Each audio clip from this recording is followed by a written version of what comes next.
अस्सलाम वालेकुम। आज हम लोग सुपरमैन थीम केक बनाएंगे और मैं मज़े की बात बताऊँ, मुझे पता ही नहीं था सुपरमैन होता क्या है। मैं तो समझती थी जो भी सारे आते हैं ना कार्टून्स वगैरह, वो सारी एक तरह से वो होते हैं ना, उनके पास वो होती हैं शक्तियाँ वगैरह तो सारे सुपरमैन ही होते होंगे। लेकिन जब मैंने सर्च किया तब मुझे जाके पता चला कि वो रेड और ब्लू थीम वाला सुपरमैन होता है। मुझे तो पता ही कोई नहीं था। खैर, ये जो अब स्पॉन्ज है ना, ये हम लोग शेफ़ नईम की रेसिपी का मैंने आप लोगों को बताया था। मैं आजकल वही ट्राई कर रही हूँ, मंथ हो गया एक।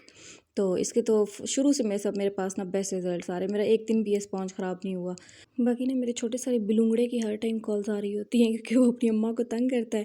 फिर उसको संभालने के लिए ना बस उसकी मासी रह जाती है, फिर उसको कॉल कर देती है दिन में कोई 6 कॉल्स तो आती हैं, 5 नमाज़ें होती हैं, 5 नमाज़ों में ना मुझे इसको संभालना पड़ता है उनकी ना टाइमिंग भी डिफरेंट है ना, वो सऊदीया होती है तो उसकी थोड़ी सी टाइमिंग डिफरेंट है हमारे से। तो इसलिए जब हम लोग फ़ारिग होते हैं तब उसकी नमाज़ होती है, तो फिर हम लोग उसको संभाल लेते हैं थोड़ी देर के लिए। अब तो ना इतनी आदत हो गई है ना कि रहा भी नहीं जाता अगर कॉल ना आए तो लेकिन ये है कि अगर उसकी ना आए तो हम लोग कर लेते हैं, या वो खुद ही कर लेती है। उसको पता है ना मैं अकेली हूँ, उसके पास और कोई काम है नहीं, तो वो खुद ही कर लेती है मुझे कॉल। बाकी ना स्पॉन्ज से रिलेटेड मुझे बहुत ज़्यादा मैं आप लोगों को बता नहीं सकती, इतने ज़्यादा मैसेजेस आते हैं कि हमारा स्पॉन्ज अंदर से कच्चा रह जाता है या फूलता नहीं है, या अगर हम लोग पक जाता है लेकिन जैसे ही हम लोग निकालते हैं वो बैठना शुरू हो जाता है। तो अब मुझे नहीं पता आप लोग कौन सी रेसिपीज़ फॉलो करते हैं, लेकिन जो मेन चीज़ होती है ना जो स्पॉन्ज को ख़राब करती है वो टेम्परेचर होता है। अब जो टेम्परेचर होता है ना वो डिपेंड करता है कि आपके पतीले का साइज़ क्या है। ओवन में तो चलो हर चीज़ वो होती है ना मैनेज होती है, वो तो इलेक्ट्रॉनिक होता है।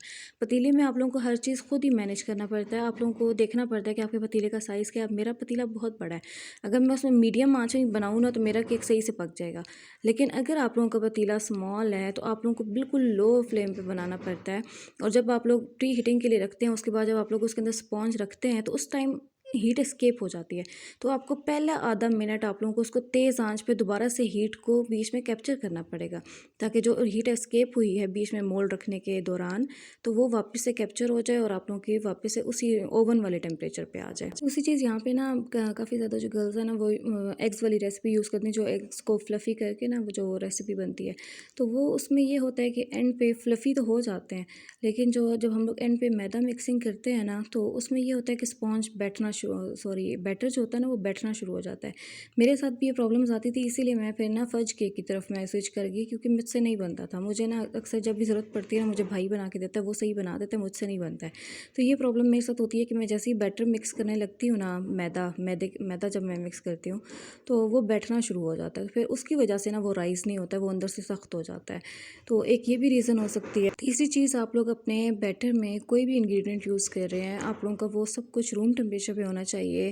फॉर एग्जांपल एग्स जो हैं हम लोग अक्सर फ्रिज में रख देते हैं कि ख़राब ना हो जाए, लेकिन आप लोगों ने फ्रेश यूज़ करने हैं, आप लोगों ने फ्रिज वाले यूज़ नहीं करने हैं, क्योंकि अगर आप लोगों ने फ्रिज वाले यूज़ किए तो वो तो बिल्कुल रबर टाइप बन जाता है स्पॉन्ज, वो तो सही बनता ही नहीं है। थर्ड चीज़ ये आ जाती है कि बेकिंग पाउडर और बेकिंग सोडा जो है वो आप लोग अच्छी कंपनी का यूज़ करें। फॉर एग्जांपल मैं अगर मेलो यूज़ करती हूँ ना, तो मैंने काफ़ी बार ना मैंने और भी कंपनीज़ यूज़ की हैं, तो उनके उनके बनाए हुए स्पॉन्ज मेरे कभी भी नहीं फूलते हैं। तो शुरू से मैं मेलो वाला यूज़ करती हूँ। तो अभी पीछे जो है ना मेरा मेलो वाला जो था ना वो काफ़ी शॉर्ट हो गया था, आ ही नहीं रहा था मार्केट में। तो मैंने एक और पता नहीं मदर चॉइस के पता नहीं कौन-सा उसका यूज़ किया, तो उससे ना स्पॉन्ज ख़राब होना शुरू हो गया था। तो इसलिए फिर ना मैंने अभी पीछे जो मैंने 2-3 दिन पहले वीडियो शेयर की ना, उसमें मैंने कार्टन हाउस से मंगवाया था और उससे मेरा इतना अच्छा राइज़ हुआ है। ये जो मैंने केक बनाए हैं ना, ये मैंने उसी से बनाए हैं। इतने अच्छे माशाल्लाह से राइज़ हुए थे। अब पाँचवीं चीज़ क्या आ जाती है जिससे हमारा जो स्पॉन्ज है वो एयरी बनता है, लाइक उसके अंदर ना वो जाली टाइप बनती है।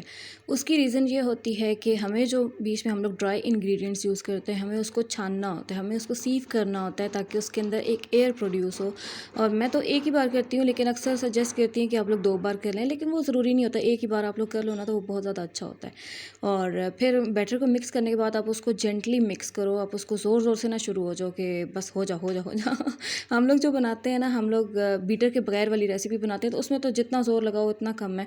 लेकिन अगर आप लोग एग्स वाली बना रहे हो, फ्लफ़ी करने वाली बीटर वाली जो रेसिपी होती है, उसमें आप लोगों ने बिल्कुल स्लोली एंड जेंटली करना होता है, ताकि आप लोगों का बैटर बैठ ना जाए।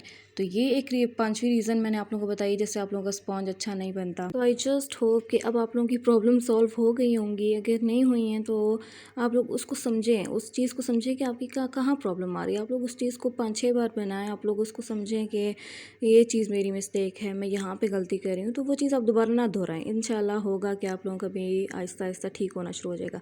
अगर फिर भी नहीं होता तो आप लोग किसी और रेसिपी की तरफ स्विच कर जाए। जैसे मैंने आप लोगों को कहा है ना कि शेफ़ नईम की मैं रेसिपी फ़ॉलो करती हूँ, आप लोग वो बनाना शुरू करते, वो बहुत ज़्यादा ईजी और बहुत अच्छे रिजल्ट्स भी हैं।